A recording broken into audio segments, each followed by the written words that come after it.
Hey, what's going on, Hustle Buddies? Today, we're going to go over a couple of the FAQ, the frequently asked questions from our Facebook group that have been asked over the past couple weeks.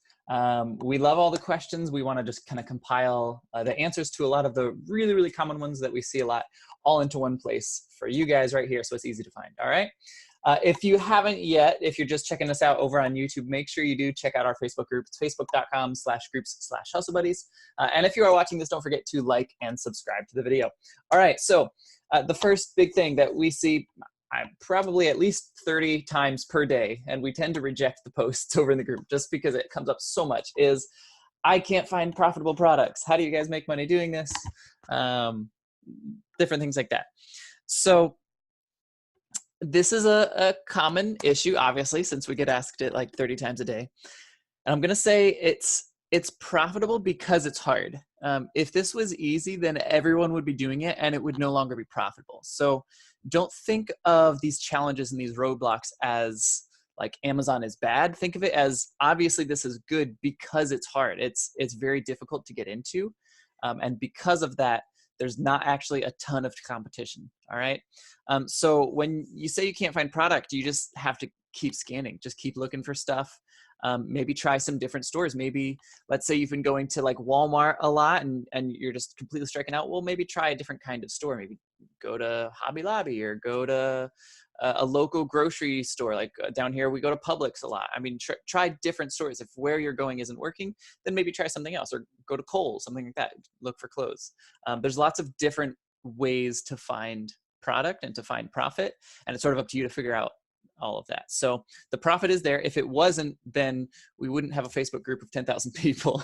Obviously people are doing this and they're making money. So it's not impossible, but it is difficult. I don't want to present this like it's some easy sort of scheme. It's difficult to find the profit, but it is there. It's definitely possible. All right. So that's the first big thing that we see a lot. The second big thing that we probably, again, deny a good 10 or 20 posts of this per day is everything is gated. How do you find what's not gated, or different things like that? Or how do I make sure what I'm buying isn't restricted? Okay.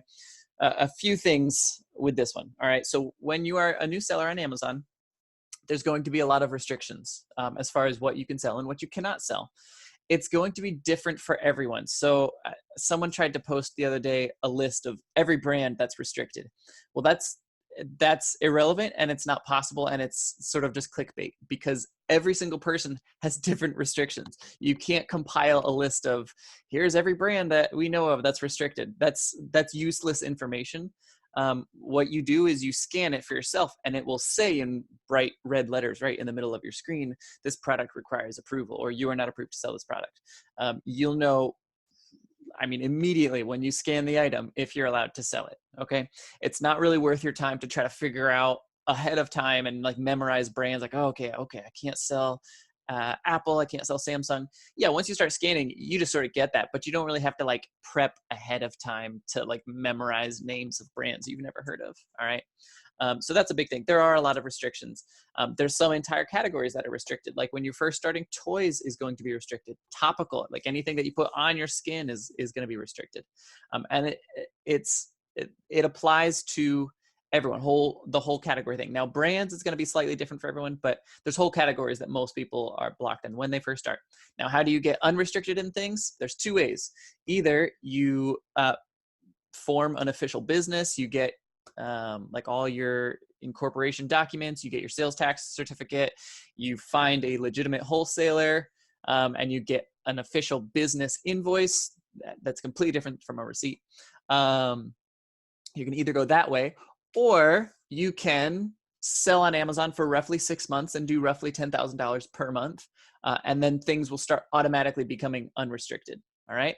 Now, when you're scanning stuff and it does say restricted, go ahead and just apply to be unrestricted right away every single time, no matter what the item is.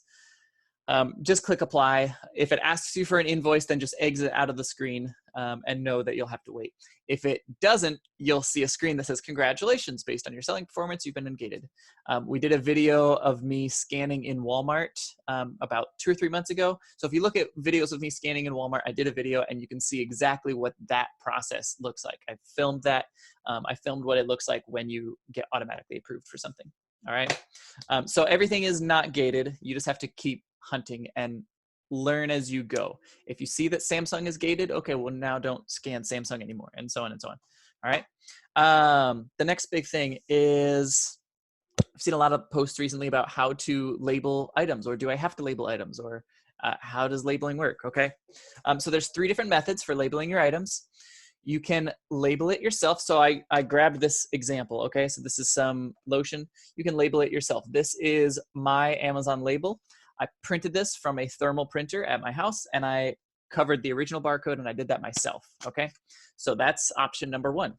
Option number 2 is you can pay Amazon 20 cents per item to do this exact same thing for you. You'll ship it and you won't put anything on it. It'll just have the regular old barcode on it. You ship it to Amazon and they will put a barcode on it for you. This differentiates your product from somebody else's product.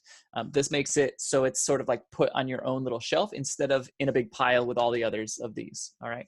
Now, the third option is where you use the manufacturer barcode. This is also called commingling. Or if you're in Amazon, sometimes it'll say no label required or something like that. You can do this on some items.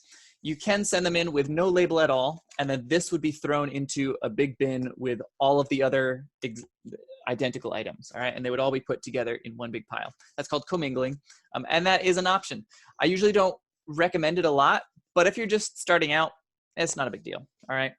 And I know lots of big sellers who commingle, so it's not like the absolute, oh no, you can't ever do that. It's not really like that. All right. So yeah, so those are sort of the 3 different ways. Now the rule for labeling, if you are labeling, is you have to cover the original barcode or make the original barcode unscannable. All right. So for this item, for example, we covered the original barcode. The original barcode was right down there and we covered it.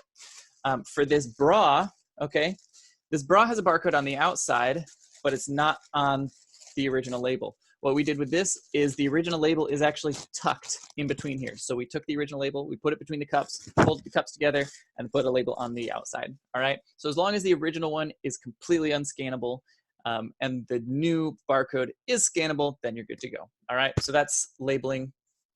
And then lastly, we see tons of questions about how to ship stuff, all right?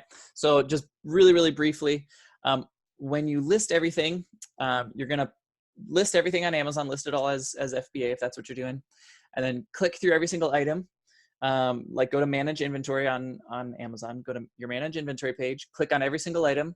There's going to be a drop down menu, click on send/replenish inventory. That will pull all of your items into the same batch. It'll create a shipment. Now your shipment's probably going to be split up to a couple different warehouses. There's nothing, I mean, there's a few things you can do, but for the most part, there's not a whole lot you can do to minimize your stuff getting split to different warehouses. That's just sort of the nature of the beast. Basically send in more stuff if you want that to happen less. But it'll put it all into the same batch. Amazon will tell you which warehouses to send everything to. So let's say we have this, this lotion, this bra, and my kid's sippy cup, all going to 3 different warehouses. I would have 3 different boxes in front of me. I would put this into one, this into another, the other into a third box, and I would send those off. Now, let's say I have 100 of these and 100 of these and 100 of these. Well, again, I would put, if as long as Amazon told me that this warehouse was getting 100, I would put all 100 of these into one box. I would put all 100 of these bras into one box. I would put all 100 of the sippy cups into another box. All right. You do exactly what Amazon tells you. If they say 50 sippy cups go to that warehouse and 50 sippy cups go to that warehouse, that's what you got to do. All right. So once you do that, then you'll have to just accept some charges from UPS. You click accept. Usually on average, you can estimate about 50 cents per pound. Sometimes it's less, sometimes it's more. If you're sending one bra, it's going to be a lot more because the base price is about $5. So this bra weighs like a half pound. And if I was just shipping it by itself, well, then I'm paying like $10 per pound. Okay, so because of how the math works out.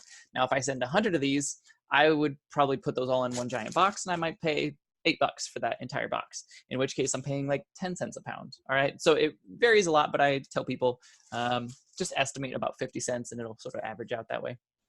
All right. So yeah, then you print your shipping labels. You can do that on your home printer. You can do it with your thermal printer if you have one. You cannot do it with a small Dymo, but you can do it with a Dymo 4XL, or you can do it with the Rollo. Those are both thermal printers.